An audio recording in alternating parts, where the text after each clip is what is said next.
Chers amis, bonjour. Nous sommes à quelques jours de Pessah et on a parlé longuement hier soir déjà sur la fête de Pessah. Qu'est-ce que ça veut dire être libre? Merveilleux cours. Je conseille vivement à tout le monde de le revoir sur l'application Torah. Et hier midi, on a parlé sur le déroulement du Seder. Essayez de comprendre le déroulement du Seder. Et on va continuer aujourd'hui, puisque là, hier on est arrivé jusqu'à Manishtana, plus ou moins, et aujourd'hui on va continuer pour comprendre pas seulement comment se déroule le Seder, mais comme on a parlé longuement les derniers cours et la semaine dernière sur comprendre la Haggadah, puisque l'histoire de la Haggadah, c'est pas seulement faire le rituel, ce qui est énormément important, les 15 étapes, mais surtout comprendre et raconter l'histoire de la sortie d'Égypte. Et pour ça, il faut comprendre ce qu'on fait et comprendre le sens de chaque chose, comme on l'a expliqué longuement la semaine dernière, avec les 4 fils d'Ayenu et tous les autres paragraphes. On peut revoir les 7 cours sur la Haggadah sur l'application Torah sur Google et Apple. Aujourd'hui, on va continuer. J'ai oublié le deuxième, c'est pas grave.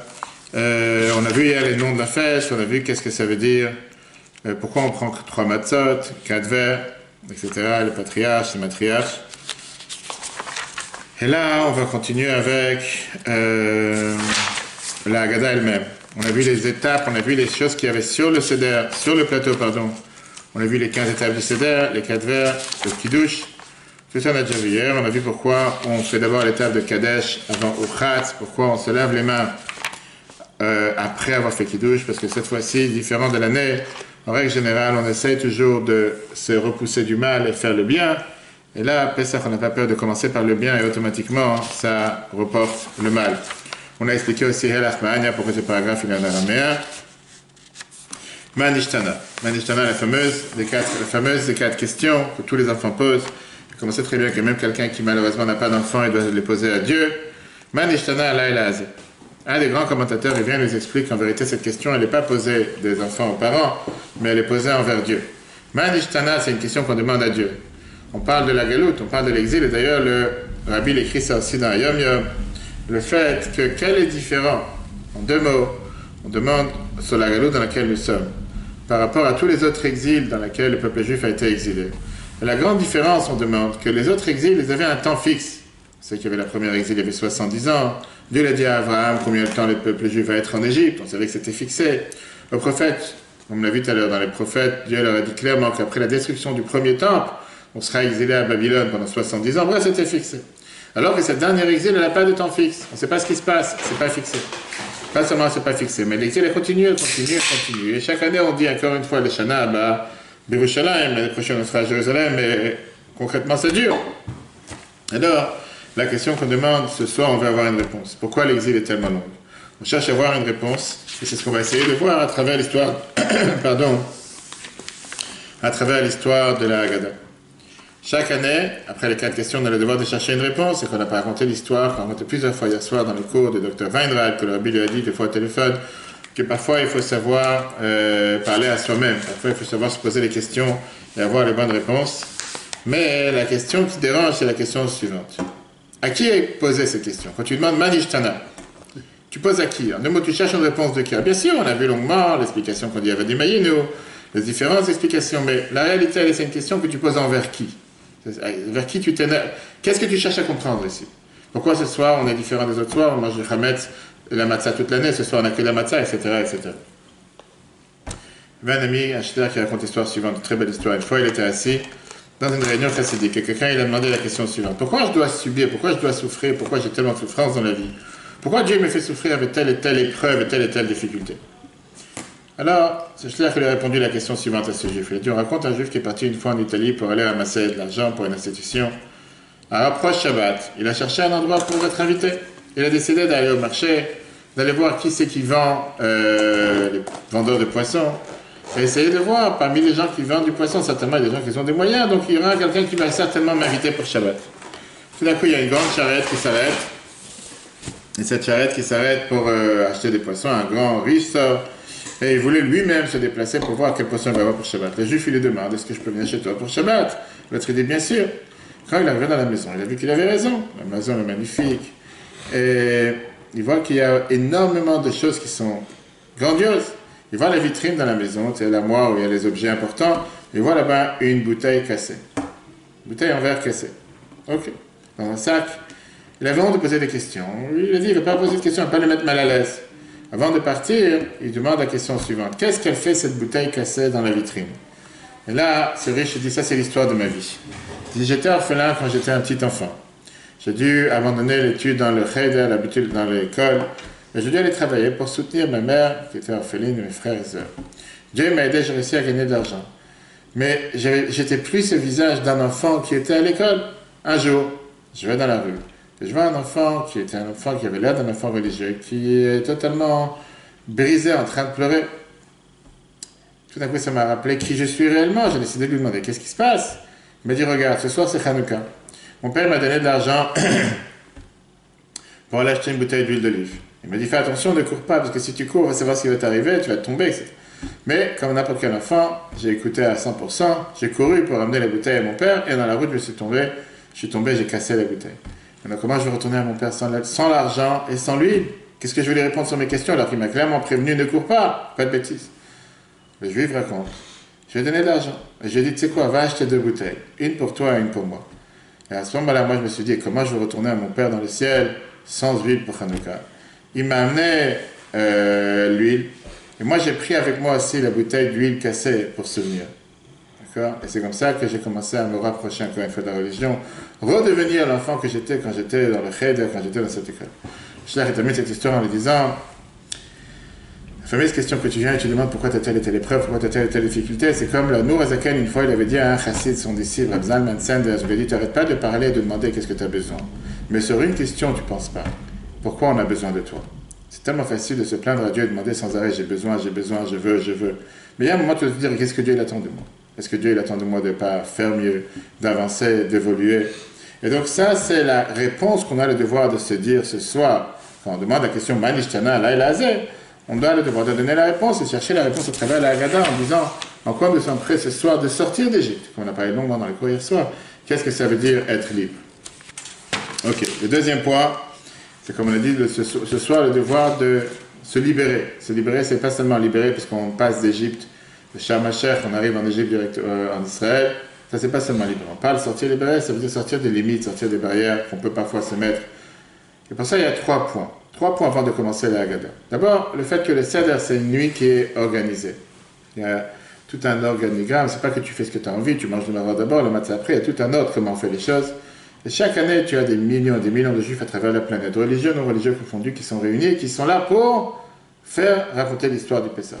C'est pas nous qu'on a commencé dans cette coutume, c'est pas nos parents, c'est pas nos grands-parents. Première histoire du Seder, c'était ceux qui sont sortis eux-mêmes d'Égypte. Et alors, c'était des gens qui ont vu les difficultés, ils ont vu les diplômes. Ils ont traversé la mer Rouge, ils ont reçu la Torah, ils ont marché 40 ans dans le désert, ils sont arrivés en Israël. Et c'est eux qui ont fait le premier Seder. Et depuis, ça ne s'est pas arrêté jusqu'à nos jours. Maintenant, c'est vrai que depuis génération en génération, celui qui est au centre de la table du Seder, ce sont les enfants, pas forcément les adultes, ceux qui sont la continuité. Quel est le message qu'on fait passer avec le Seder? 3 messages. Premièrement, on voit bien que la Haggadah, quand on commence la Haggadah, ça veut dire qu'on commence le Magid, juste après Avadi Maïd, etc. On commence d'abord à nous raconter l'histoire du peuple juif. On commence à raconter les patriarches, qui était Abraham, que Dieu s'est dévoilé à lui. On termine avec Yaakov, finalement lui il est descendu en Égypte avec 70 âmes. On est sorti d'Égypte à plus de 600 000. On raconte d'abord l'histoire, savoir d'où on vient. Au départ, le peuple juif était accepté comme les plus grands rois en Égypte. On est descendu pas comme des esclaves, on est descendu vraiment volontairement. On était les meilleurs aimés, on était dans un territoire très spécial, dans un endroit à la terre de Goshen. On a grandi énormément et en attendant, les responsables du pays ont changé d'un 180 degrés, commencé à faire des mauvais décrets, jusqu'à ce qu'on est devenu un peuple d'esclaves. Donc on se rappelle d'abord toute cette histoire. Après 210 ans d'esclavage, le peuple juif, presque il a perdu son identité. Commence maintenant l'histoire, la roue qui tourne de l'autre côté. Moshe il arrive, les 10 plaies, on sort d'Égypte, on reçoit la Torah Mont Sinaï, et on devient le peuple élu, le peuple choisi. On ne devient plus une partie du peuple païen qui existait à l'époque. On n'est pas avec des lois prématurées ou des lois qui sont cruelles, mais on n'a plus juste, on va faire les valeurs éthiques et morales normales. Non, on a toute une code de loi qui est la manière comment on doit vivre, qui s'appelle la Torah. Qui est sur nous? Qui nous gouverne? Ça, c'est la deuxième chose qu'on voit dans la Haggadah. Le Kuzari, il y avait le fameux débat qu'il a eu dans son livre avec ce roi de Kuzar qui cherchait la vérité avec les différentes autres religions monothéistes et la philosophie. Et il demande aux autres sages, quelle est la base de votre croyance? D'où vous avez décidé Il y a 2 jours, j'étais dans une maison, la personne elle me dit, oui, moi j'ai une statue de Bouddha ici, etc. Ok. Tout le monde commence avec la création du monde. À part le peuple juif, qui n'a pas commencé avec la création du monde, il commence avec la sortie d'Égypte. C'est là que le peuple juif est né, c'est là que le peuple juif a été créé. Le roi de Khuzar, il n'est pas tellement confiant dans l'idéologie juive. Et il dit que c'est pas possible que la religion, que Dieu s'est dévoilé à une seule personne, ou bien que la foi, elle est basée sur des actions où il n'y a pas de témoin. Ça veut dire Dieu l'a créé. Qui peut dire aujourd'hui que l'ouverture, la mer s'est ouverte? C'est des choses qui n'ont pas de sens. Et ça, c'est justement l'idée de la Haggadah. L'idée de la Haggadah, c'est de se rappeler que tout un peuple, 600 000 hommes au-dessus de 20 ans, plus les femmes, les enfants, sont sortis d'Égypte. Eux-mêmes ont vu l'histoire des 10 plaies. Ils ont vu comment la mer Rouge s'est ouverte. Et l'essentiel, ils étaient au Mont Sinaï. Ils ont vu ce qu'on voit. Ils ont vu les voix, Anochi Hashem Elokecha, etc. Donc, ce n'est pas juste une histoire qu'on a inventée. Bien sûr, on remonte de génération en génération jusqu'à nos jours. Ça n'a pas changé, c'est exactement la même histoire. Et là, le point le plus important du Seder. Qu'est-ce qu'on cherche à faire avec ce Seder? Où on va en arriver? D'abord, d'où on vient? Qui nous dirige? Comment nous sommes arrivés où nous sommes là? Et la suite, c'est d'abord le premier message qu'on a reçu en étant en Égypte. Premier mitzvah, faire un calendrier, circoncision, sacrifice de l'année pascale. Les Chachamim nous disent que le peuple juif était tellement englouti, était tellement empêtré dans les 49 portes d'impureté, qu'ils étaient presque même pas différents des Égyptiens. À tel point que quand on a traversé la mer Rouge, ils se sont plaints en disant, eux ils sont des idolâtres, eux ils sont des idolâtres. Les anges, pourquoi tu sauves le peuple juif? Dieu voulait qu'on fasse ces 3 mitzvot pour nous élever, pour nous différencier, pour faire en sorte qu'on ne soit pas les mêmes que les autres. Et grâce à ça, on avait le mérite d'être libérés. On avance quelques semaines, on est passé au Mont Sinaï. Qu'est-ce qu'on a reçu au Mont Sinaï? On a reçu les 10 commandements. Et on a reçu surtout toute cette panoplie de commandements positifs et négatifs. La différence avec les relations entre Dieu et l'homme et l'homme. Et ça s'est passé de génération en génération. Et c'est un message qui n'a pas changé. Un message qui dure tous les ans, qui dure dans les actions, dans les cœurs, dans l'action surtout. Et c'est pour ça, comme on a vu hier dans le cours, que la fête de Pessah est une fête qui a 4 noms, dont Chag HaChirut, pas seulement une fête de la liberté, comme on dit, Pessah HaChirut, la statue de la liberté en Amérique. On ne parle pas seulement d'une liberté physique, on parle surtout d'une liberté spirituelle. Le fait qu'on fait ce que Dieu demande de nous, comme l'a expliqué longuement dans le cours hier soir, qu'est-ce que ça veut dire être libre? Automatiquement, nous sommes libres. Pas parce que tu penses que tu deviens les serviteurs de Dieu, les esclaves de Dieu. À ce moment-là, tu n'es pas libre. Donc, qu'est-ce que tu as gagné? Tu es tenu, tu es sorti de chez Pharaon pour devenir esclave de Dieu. Tu es la même chose. Non! Tu peux conduire par ça que tu respectes le code de la route, tu respectes ce qu'on appelle les feux rouges, les stops. Et c'est ça qui te donne la liberté de pouvoir avancer. Si tu ne peux pas respecter ces codes, tu ne peux pas avoir la liberté d'avancer et que tu ne pourras pas avancer. Pour la Haggadah, pour les enfants, pardon, la Haggadah peut paraître comme un long texte fatigant qui n'a pas de sens. Le but en tant que parent, c'est mis à part le fait que tu lis la Haggadah, tu veux la lire en hébreu, pourquoi pas, tu veux chanter, pourquoi pas. Faire en sorte que tous ceux qui sont à table comprennent, ont un sens pas seulement le mot et les traductions, mais comprendre derrière quel est le message qui passe. Et pour ça, il faut se préparer, comme tout. Tu ne peux pas juste arriver à la table du Seder, ouvrir la Haggadah et commencer à lire. Savoir, se préparer, même s'il y a les préparations dans la maison, parce que les enfants doivent être assis à côté du père, à côté des parents. Les invités peuvent être un peu plus loin, mais les enfants, c'est les premiers. Pourquoi on fait la Haggadah? C'est les premiers pour lesquels la Torah te dit Veigata levincha, tu raconteras à tes enfants. Alors on essaie de faire en sorte qu'ils soient réveillés, on fait toutes choses, comment on change tout type de choses on change dans la Haggadah tout type de choses, tout type d'événements pour faire en sorte que les enfants restent réveillés. On traduit plusieurs choses pour les enfants, on traduit en leur langue, on essaye de faire des jeux, on essaye d'essayer de leur faire comprendre que la Haggadah elle est pour eux. On n'oublie pas que le but principal de pourquoi nous sommes assis dans la Haggadah ce soir, c'est bien sûr Veigata levincha, qui veut dire raconter à nos enfants. Raconter à nos enfants, c'est pas juste un mot, mais c'est une obligation. Continue dans la Haggadah, on avance, on nous parle avec ces fameux messages qui étaient assis à Bnei Brak, jusqu'à ce que les élèves sont venus. Alors on dit que c'est arrivé déjà le temps maintenant de faire Shema. On dit dans ces fameux paragraphes, tout celui qui va raconter longuement l'histoire de la sortie d'Égypte. Merveilleux. Moi, je demande une histoire. Combien de gens tu connais qui sont passés dans la Shoah, qui ont souffert pendant la Deuxième Guerre mondiale, qui aiment raconter ce qu'ils ont passé? Grande majorité dans ma famille de ma mère, etc., la majorité des gens ne parlent pas. La majorité des gens, beaucoup n'ont pas parlé jusqu'à ce qu'ils sont partis de ce monde. Beaucoup, ils ont commencé à parler quand ils avaient 80 ans. Et avec ça, même s'ils se rappelaient tous les détails, c'est des choses qu'ils n'ont pas voulu parler. Quelle personne sortait après à parler des souffrances qu'il a eues? Et en plus, on te dit, tout celui qui en parle le plus longtemps, c'est merveilleux. Bien sûr, on te dit, les sapeurs avec Mitzrayim, la sortie d'Égypte. Mais pour parler de la sortie d'Égypte, il faut d'abord parler de ce qui s'est passé en Égypte. Quel sens? Et là, on voit justement que la Torah, la Haggadah, le langage, il est très spécial. On n'a pas dit que la Marbel, le Saper, oui, il est Shevar, celui qui parle l'histoire de la sortie d'Égypte, il est apte, on va dire, il a des louanges. Non, on va dire, Arez Meshubar, c'est quelque chose de magnifique. D'abord, un exemple. Il y a de nombreuses années, il y avait un bateau qui était sur la mer, avec beaucoup de personnes, des riches qui allaient pour le commerce, des gens qui n'avaient pas un centime dans la poche. Et pourquoi ils voyageaient dans le même bateau? Parce qu'ils sont en train de s'enfuir de leur pays sans aucun espoir. Tout d'un coup, il y a une tempête qui a décidé de mettre le bateau avec les maux de mer pour ceux qui ne peuvent pas supporter. Et comme dans n'importe quelle souffrance, malheureusement, les Juifs ont toujours été sur la sellette, c'est à cause des Juifs. Et parfois, tu as l'étincelle juif qui se réveille, qu'il soit riche, qu'il soit pauvre, qu'il soit un tzaddik, qu'il soit un non-tzaddik, un rachat. Et tout d'un coup, tu te rappelles qui c'est le patron sur terre, qui c'est celui qui peut décider à chaque instant, c'est quoi ton sort. Et tout d'un coup, le Juif, il commence à se tourner en commençant à prier à Dieu. Pareil dans ce bateau. Tout le monde a commencé à prier à Dieu pour être sauvé du danger qui arrive. Dieu, il a écouté la prière. Tout le monde a mérité de voir le miracle avec leurs yeux. La tempête s'est calmée, le bateau il avance. Après ce miracle, chacun devait remercier Dieu, que Dieu l'a sauvé de la mort, une mort garantie. Mais là, on a commencé à revoir encore une fois les mêmes différences entre les gens. Les riches, ils ont remercié avec grande joie, avec enthousiasme, fait un grand repas, avec le plus beau plat, les plus belles boissons, etc. Les pauvres, ils ont dit un simple remerciement. Ils sont revenus à leur vie quotidienne, ils n'avaient pas forcément de quoi. Eux aussi, ils ont reçu un cadeau, mais c'est aucun rapport avec le cadeau que les riches ils ont reçu, c'est pas la même chose. Le soir du Seder, c'est la même chose. Quand on est sorti d'Égypte, on est tous devenus libres. C'est vrai. Mais c'est pas seulement le corps qui est devenu libre. C'est la Neshama qui est devenu libre. Comme on a dit, 49 étapes d'impureté que si jamais on serait resté encore un peu en Égypte, on n'aurait jamais pu sortir. Quand le peuple juif est sorti d'Égypte, la Torah nous dit, on dit ça dans la Haggadah, va yivracham. Le peuple, il s'est enfui. Pourquoi? Parce qu'il voulait s'enfuir de toute l'impureté, de toutes les mauvaises choses qu'il y avait en Égypte. Maintenant, on est assis à la table du Seder. Il y a plusieurs personnes qui sont assises à la table du Seder et différentes motivations. Tu as ceux qui sont là et que la seule chose qui les intéresse dans la vie, la seule chose qui les motive dans la vie, la seule chose qui les fait bouger dans la vie, c'est leur propre existence. L'argent, la voiture, la maison, les amis, la gloire, l'honneur. Et pour eux, Pessah, ça se suffit du fait qu'on n'est pas des esclaves, on est libre dans la vie, on fait ce qu'on veut, on a tout ce qu'on veut, la vie est belle. Ça, c'est ce que ça veut dire leur Pessah. C'est une autre type de personne. Que pour eux, la vie n'est pas forcément avoir que du plaisir personnel, mais essayer de faire ce que Dieu veut. Tout leur but, c'est comment se rapprocher de Dieu, comment attacher la pensée et l'action, comment faire en sorte que chaque jour je deviens quelque chose de mieux, chaque année je deviens quelque chose de mieux.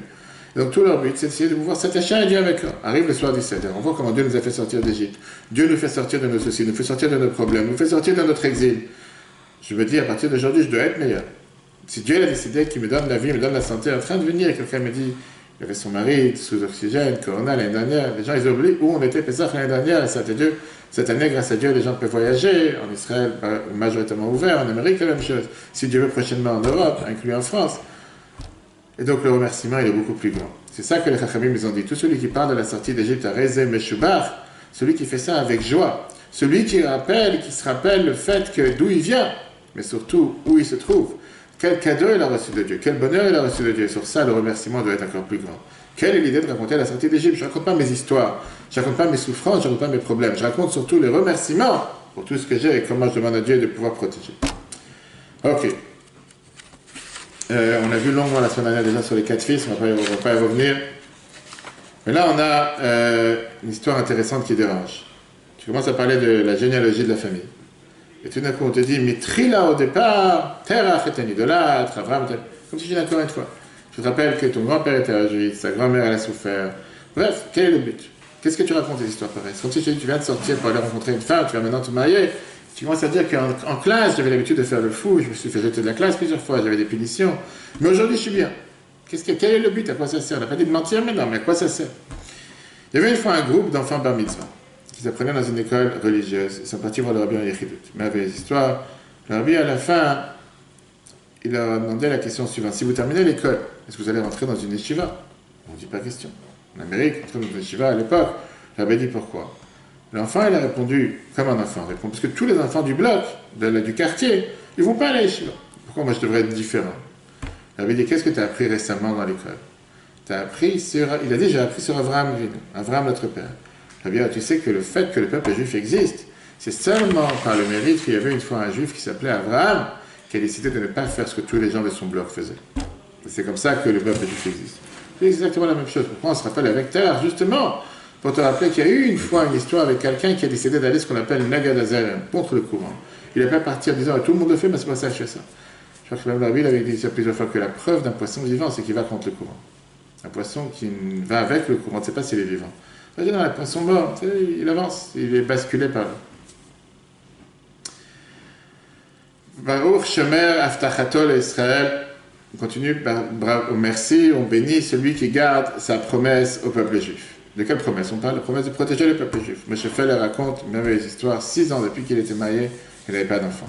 Chaque fois qu'il passait devant le rabbi lui donnait une bracha, Zostov in Kinder, tu vas avoir des enfants. Avec une bénédiction, avec un souhait. La dernière année, la 6e année, le rabbi lui a dit, pas tu vas avoir des enfants.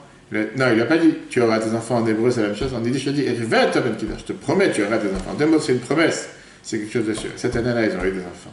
Ça, c'est ce qu'on parle ici, une promesse. Qu'est-ce que c'est une promesse? On demande à Dieu que, comment on appelle ça, que c'est pas juste un remerciement pour les miracles, mais c'est une promesse que Dieu il a fait. La preuve, c'est qu'on est là aujourd'hui. Tu peux dire ce que tu veux. Bien sûr, tu pourras toujours utiliser la souffrance de quelqu'un d'autre.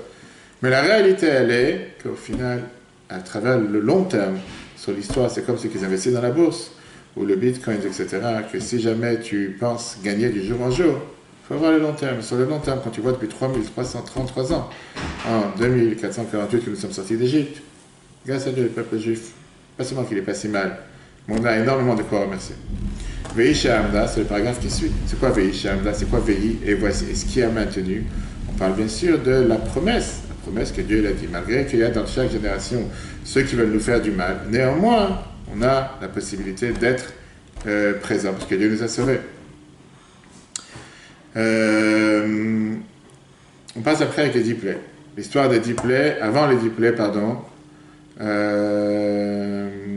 avant l'histoire des 10 plaies, on nous dit les 3 acronymes de Tzach, Adash, Be'achav qui font l'acronyme des 10 plaies. Et on verse avec le verre de vin, il y en a qui mettent le doigt dans le verre, il y en a qui versent le vin directement, etc. Ok.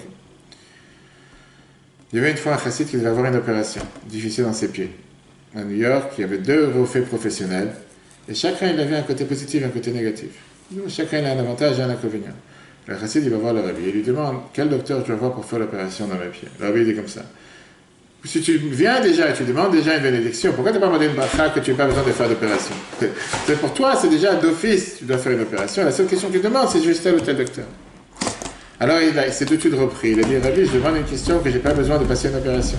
Le Rabbi dit, maintenant, ça ne va pas être. Et le Rabbi, il explique. Quand tu as ouvert la porte, et tu étais sur le porte en train de rentrer, si à ce moment, tu étais clair et net, qu'on pouvait prier pour toi, pour s'assurer que tu n'aies pas d'opération, la Emouna, elle aurait aidé.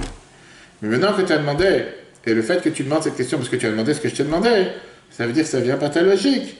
Le sachel, la logique, ne pourra pas annuler une chose pareille. Donc maintenant, tu dois passer par cette opération. On continue avec, on dit la fameuse phrase que tout celui qui n'a pas dit le soir de Pesach, Matzah Mara, comme s'il n'a pas fait le Seder. Le grand Rabbala a raconté une fois une histoire merveilleuse. Le grand Rabbala raconte la chose suivante. Il y a quelques années, il y avait une visite en Israël d'une haute personnalité européenne. Et après, il s'intéresse devant le Rabbala où il lui demande une question suivante. Il lui dit, regardez, il y a quelque chose que je ne comprends pas. Comment ça se fait que dans ce peuple, il lui dit, comment ça se fait que dans le peuple juif, dans tous les pays où je suis parti, tu as ce qu'on appelle des monuments. Des monuments pour les personnages du passé. Tu vas en Russie, il n'y a pas une ville, il n'y a pas une, j'étais dans chaque quartier, tu as la statue de Lénine, Staline, Lénine surtout. Et là, dans le peuple juif, la terre juive, votre histoire est tellement riche, plus riche que tous les autres peuples. Je ne vois pas de monument de Moshe Rabbeinu, monument du roi David, monument de la sortie d'Égypte, monument du mont Sinaï. Est-ce que ça c'est hâte pour une terre qui est appelée la terre du Tanakh, la terre de la Bible? C'est vrai que tu vas avoir certains endroits au Maroc, en Espagne, tu as Rambam, Maïmonide qui viennent de cet endroit-là. Mais en Israël, tu n'as pas forcément des statues, des monuments partout. Tu as peut-être Jabotinsky, tu as peut-être oublié Herzl, mais encore pas partout, pas dans chaque endroit, etc. Alors, le grand Rabbin, l'ancien Rabbin d'Israël, il répond, il dit, regarde, le peuple juif, il a toujours été un vagabond, il a toujours été en train de courir, de bouger d'endroit en endroit pendant toute sa vie. Il n'avait pas le moment, il n'avait pas le luxe de pouvoir faire ce qu'on appelle un monument fixe sur terre. Mais il a fait des monuments mobiles énormes, et c'est ces monuments mobiles qui ont toujours accompagné les peuples juifs. La Matzah, Pesach, Matzah et Maror, ça c'est le monument de la sortie d'Égypte. Est-ce qu'il y a encore un peuple sur terre qui est capable de retracer 3300 ans d'histoire dans le peuple juif de pouvoir avoir le menu qui a été exactement le même que nos ancêtres avec lesquels ils sont sortis d'Égypte. Est-ce qu'il y a un peuple qui s'est retracé au moindre détail les événements qui sont passés à nos patriarches et qui a gardé cette halakha avec cette tradition qui unit tout ce peuple pendant des milliers d'années? La patte que nos ancêtres n'ont pas laissé monter.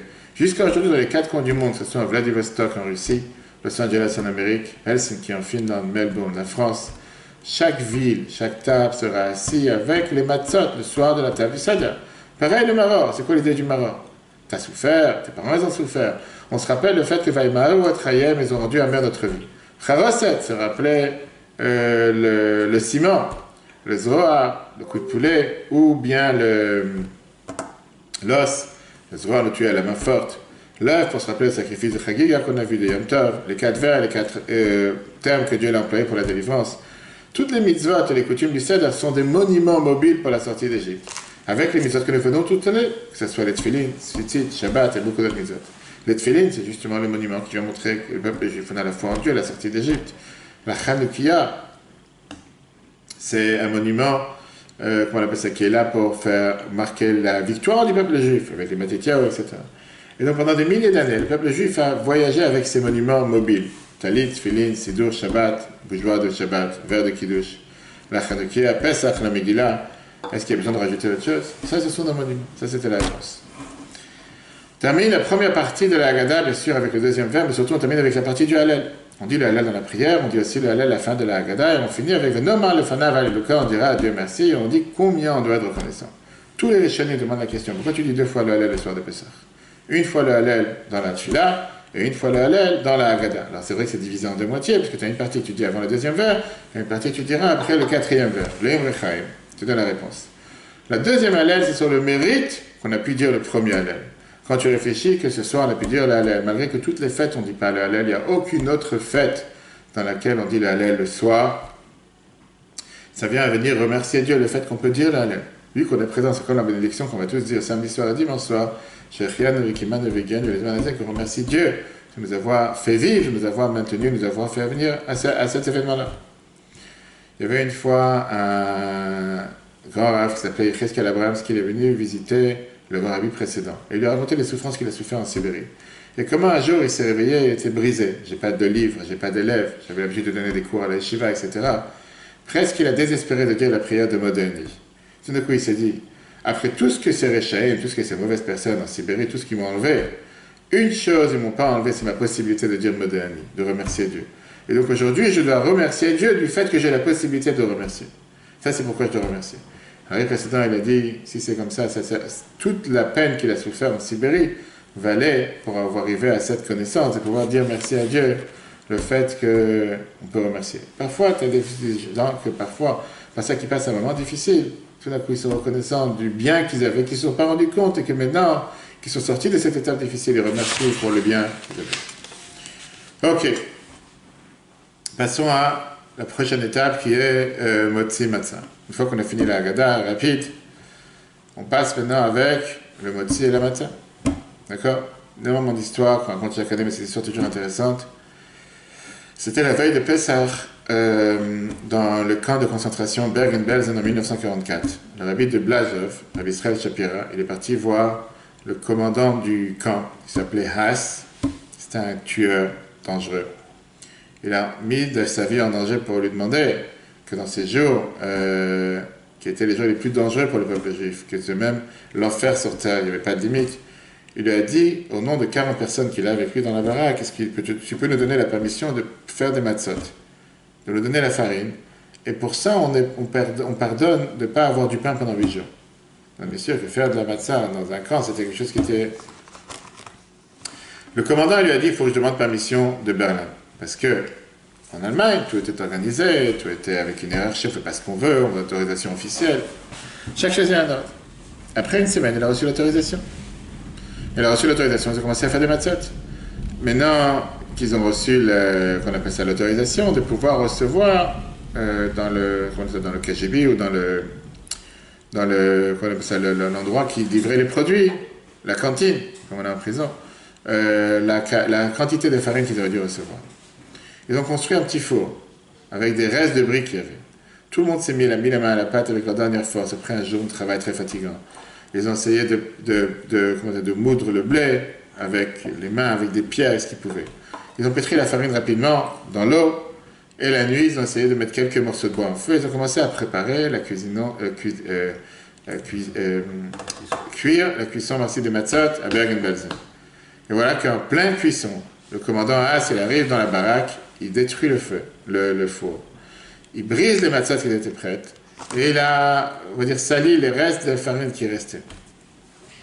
Il tape à droite et à gauche avec des coups, comme un tueur, les juifs qui étaient présents, et qui n'ont pas compris comment c'est possible. Il nous a donné la permission, tout d'un coup il a changé, qu'est-ce qui se passe? Et quand il voit le rabbi de Blazov, il commence à lui donner le massacre de coups. Il a laissé les autres juifs, et il lui donne tous les coups qu'il avait déjà à 56 ans à l'époque, et avec miracle il est resté en vie. Quelle était la réponse à ces pogroms qu'il n'était pas prêt? Parce qu'ils ont attrapé une lettre dans laquelle les prisonniers qui étaient dans la baraque, ils ont essayé de faire passer cette lettre en dehors du camp. Et là-bas, ils écrivent leur souffrance. Et là, ce Haas, il vient avec toute sa colère en disant, vous n'avez pas honte? Moi, je vous aide, je suis sympa avec vous. Je vous ai même laissé faire des matzot dans ce four. Et vous, des gens maudits comme vous, qui reniez le bien qui est fait avec vous, vous salissez mon nom. Dans ce camp, ces juifs sont restés sans matzot, sans pain pendant 8 jours, et presque sans le rabbi de Blazov qui est presque mort. Il leur restait seulement un morceau de matzah dans une taille d'une pièce, une petite pièce de monnaie, rien de mots, qu'ils ont gardé en souvenir. La nuit du Seder arrive, et tout le monde a entendu que dans la baraque du rabbi de Blazov, il y a un Seder qui est organisé. Il y avait la Haggadah, puisque le rabbi connaissait la Haggadah par cœur, il y avait les 4 verres, ils ont gardé ce liquide anonyme que les Allemands leur donnaient comme du café en souvenir des 4 verres. Le maror, il y en avait en abondance, l'amertume, parce que cette nuit, elle était vraiment cool au maror, elle était tellement amère. Ils avaient même ce petit morceau de matzah qui restait, qu'il a réussi à garder, à sauver des yeux de ce grand tueur. Arrive le moment de manger la matzah. Tout le monde s'est demandé la question, qui va manger cette matzah? On est ici plusieurs personnes, qui va manger ce petit morceau qui est là? Tout le monde s'est dit, certainement le rabbi va le manger, parce qu'il est le plus âgé, il est le plus pieux, celui qui a fait le seder, celui qui a eu l'idée, celui qui a presque donné sa vie pour faire le seder. Mais lui, il cherche dans la baraque. Et là, il voit qu'il y a une veuve qui se lève, la veuve Kashitsky. Et elle dit la chose suivante. Puisque ce soir, c'est la nuit dans laquelle on passe la tradition à la génération future, je propose que mon petit-fils de bas âge, il mange la matzah. Elle avait dit oui. Puisque cette nuit-là, on doit devoir de faire passer le message, c'est lui qui va voir la matzah, plus que tout le reste. Après la libération, une année après cette histoire, la veuve Kashitsky est partie voir le rabbi en demandant de l'aide. Ils lui ont proposé un shidduch, ils lui ont proposé de se marier, mais elle ne connaît pas la proposition. Est-ce que le rabbi peut aider, de se renseigner, etc. Est-ce qu'elle est apte à cette personne? Est-ce que cette personne est apte pour elle? Le rabbi a voulu savoir c'est quoi le nom de cette personne. On a dit, il s'appelle Israël Shapira. Le rabbi dit, je connais bien la personne, et ça vaut la peine que tu le connaisses, que tu le rencontres.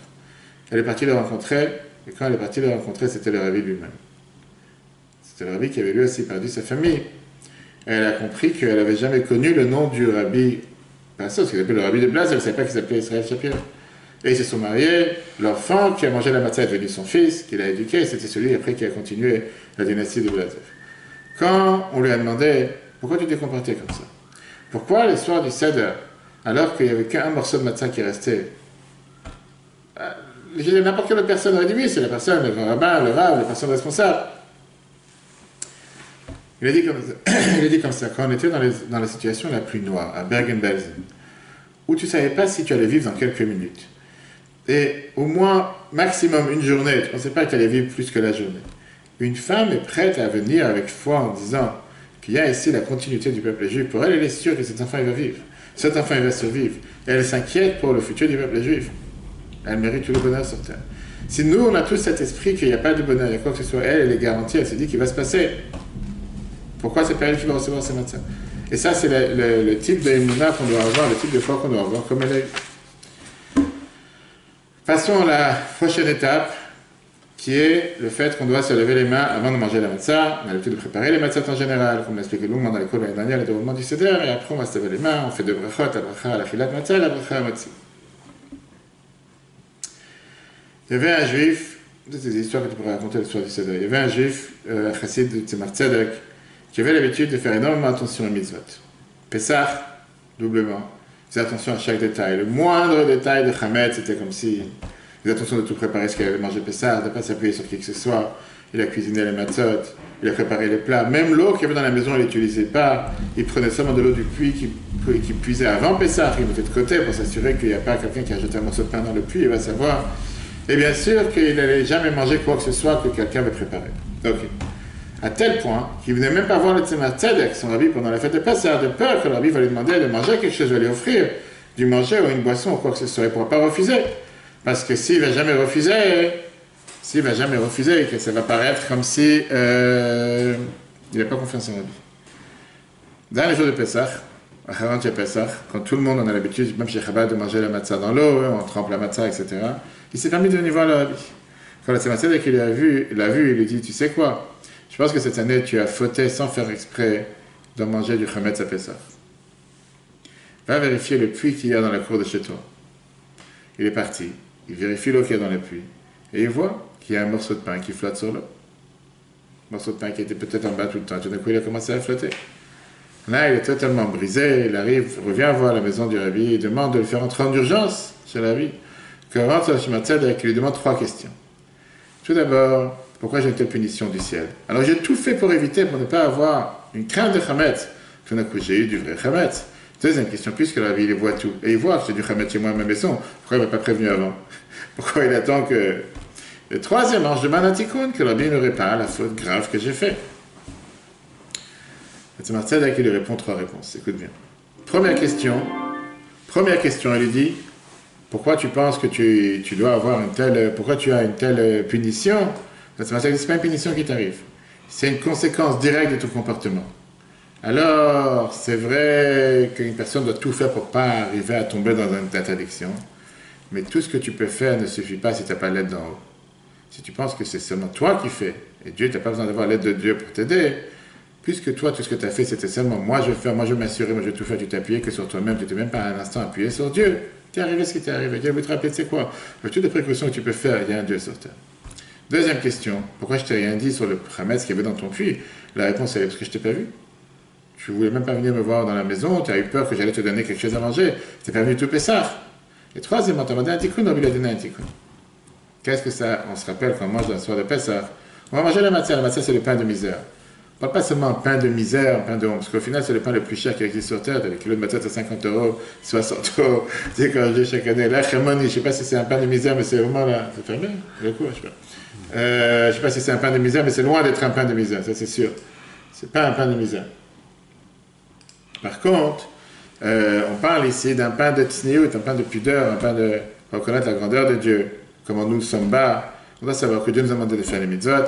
On fait ce que Dieu nous demande et savoir qu'on le fait parce que Dieu nous demande. Bien sûr qu'on va prendre toutes les précautions qu'on doit faire parce qu'on doit prendre des précautions et s'assurer qu'il n'y ait pas de chametz à la maison. Mais on a le devoir de s'assurer surtout que Dieu nous aide. Est-ce qu'on ne trébuche pas quand on passe? Si tu penses que tu es tellement orgueilleux et que tu fais tout parfait, que tu n'as pas besoin de l'aide de Dieu, tu vas te débrouiller sans lui. Parfois Dieu fait en sorte que, je sais pas forcément tu vas t'en sortir. On va se laver les mains, on va faire la bracha, le tiat yadayim, on a l'habitude de ne pas parler. Et après, on a l'habitude de faire moitié matzah, on tient les 3 matzot, on fait moitié lechem et naaretz. Après, on lâche la 3e matzah qu'on va garder pour le sandwich, on va faire la bracha à la chilat matzah sur la première et la partie qui reste. Et après ça, on doit manger en général un kazeï de la matzah d'en haut et la matzah du milieu. Pour ça, c'est bien d'avoir assez de matzot. Et ne pas oublier qu'on doit les manger à coudée parce qu'on veut rappeler le fait que nous sommes ce soir libres. Contrairement avec le maror qu'on mange juste après. Le maror, on ne le mange pas à coudée, on n'a pas besoin de s'accouder quand on mange le maror. Il y a différentes personnes, il y en a qui se prennent des romaines, il y en a qui vont dire iceberg, différentes autres salades, différentes... L'essentiel, c'est que ce soit du maror, et comme je dis, ne pas oublier que même si on essaie d'adoucir le maror dans le charos, c'est pas que ça devient quelque chose de doux plutôt que quelque chose d'amer. Le but, c'est de se rappeler l'amertume qu'on a eue. Et pourquoi alors, si tu me dis on veut se rappeler l'amertume, pourquoi on doit le tremper dans quelque chose de doux? Deux choses. Tout d'abord parce qu'on veut se rappeler que dans la vie, le but, c'est pas d'être amer, mais d'avoir cette douceur.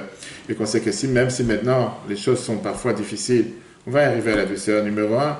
Et numéro 2, on a une merveilleuse histoire avec un juif qui s'appelait Yona Emmanuel, qui est déjà décédé. Mais dans le mémoire de son petit-fils, en 1985, il a raconté qu'il y a 40 ans.